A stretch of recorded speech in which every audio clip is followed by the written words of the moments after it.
saudara-saudari yang saya kasihi dalam Tuhan kita Yesus Kristus, selamat berjumpa kembali pada hari ini. Bagaimana kabar Anda? Semoga Anda berada dalam keadaan sehat dan bahagia. Pada hari ini Gereja Katolik merayakan pesta Santo Thomas Rasul. Sebagai seorang manggarai, ketika mendengar kata Thomas ini, yang muncul pertama dalam benak saya adalah plesetannya. Thomas, toe mangase, tidak punya uang. Nah, pertanyaannya, apakah benar Rasul Thomas juga tidak memiliki kecukupan uang? Sebelum Rasul Thomas dipilih oleh Yesus menjadi rasulnya, kehidupan Thomas selalu serba kekurangan. Sebab dia hanyalah seorang nelayan pembantu. Artinya, dia seorang nelayan upahan. Karena dia tidak memiliki perahu sebagaimana Petrus dan Andreas. Situasi ini juga turut membentuk karakter Rasul Thomas menjadi pribadi yang sangat hati-hati, sehingga dia tidak mudah percaya begitu saja omongan orang, apalagi kalau bukan dari mulut majikannya. Maka kita dapat memahami sikap Rasul Thomas yang sangat hati-hati menanggapi informasi tentang kebangkitan Yesus dari para rasul yang lain. Sehingga dia katakan, sebelum aku melihat bekas paku pada tangannya dan sebelum aku mencucukkan jariku ke dalam lambungnya, sekali-kali aku tidak percaya. Rasul Thomas hanya menerima kebenaran kalau Yesus sendiri yang menyatakannya. Selain bersikap hati-hati, Rasul Thomas juga seorang yang selalu meminta petunjuk yang jelas. Begitulah ciri seorang upahan yang selalu meminta petunjuk dari majikan agar tidak salah dalam pelaksanaannya. Sekali lagi, kita dapat memahami kalau pada malam perjamuan terakhir Rasul Thomas meminta petunjuk yang jelas kepada Yesus. Dia katakan, kami tidak tahu kemana engkau pergi, jadi bagaimana kami tahu jalan ke sana? Selain bersikap hati-hati dan selalu meminta petunjuk, Rasul Thomas juga seorang yang siap menghadapi tantangan. Memang begitulah jiwa seorang pelaut sejati. Meskipun seorang pelaut mengetahui bahwa laut itu berbahaya bagi keselamatan jiwanya, tetapi pelaut handal tetap saja melaut. Sehingga kita dapat memahami juga sikap Rasul Thomas yang siap menemani Yesus ke Yudea.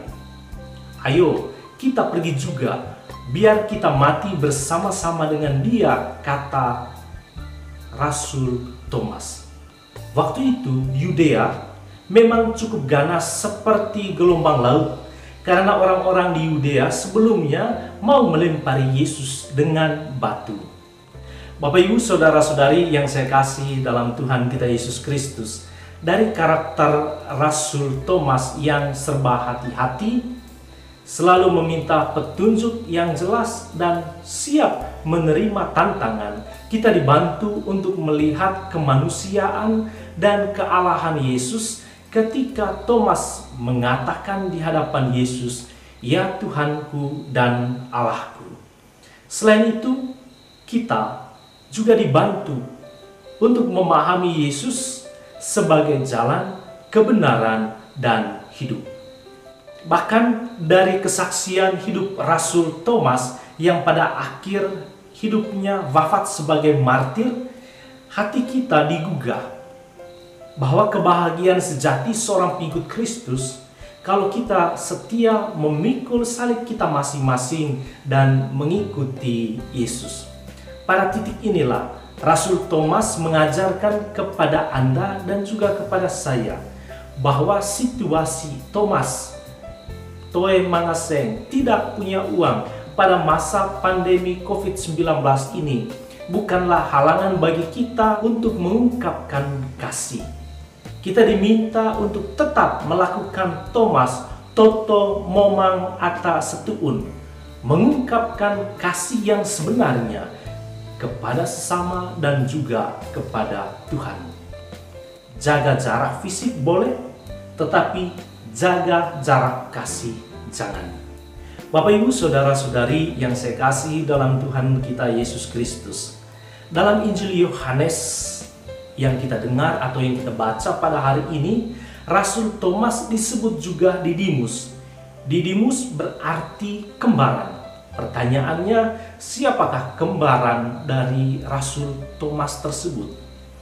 Ternyata kitab-kitab Perjanjian Baru juga tidak menulis siapakah kembaran yang dimaksud. Tetapi dari bacaan pertama pada hari ini, kepada jemaat di Efesus dan juga kepada kita semua, Paulus mengatakan bahwa kita bukanlah orang asing, tetapi kawan, sahabat, atau saudara dari orang-orang kudus dan anggota keluarga Allah. Kita pada hari ini pantas merayakan pesta Santo Thomas Rasul karena kita adalah saudara dari Rasul Thomas dalam persaudaraan mesra dalam Tuhan kita Yesus Kristus.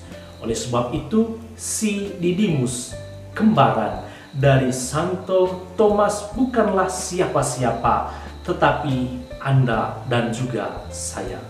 Sebagaimana Rasul Thomas telah beralih dari situasi Thomas lama, Toy Mangaseng, kepada Thomas baru, Toto Momang Ata Setuun, kita diundang untuk menjadi rasul cinta kasih di masa pandemi COVID-19 ini. Akhirnya Bapak Ibu Saudara-saudari yang terkasih, selamat berpesta, selamat berbahagia, sebab meskipun kita tidak melihat Yesus yang telah bangkit secara langsung, tetapi berkat pengalaman Santo Thomas pada hari ini kita percaya, berbahagialah mereka yang tidak melihat namun percaya sabda Tuhan untuk saya dan juga untuk Anda. Semoga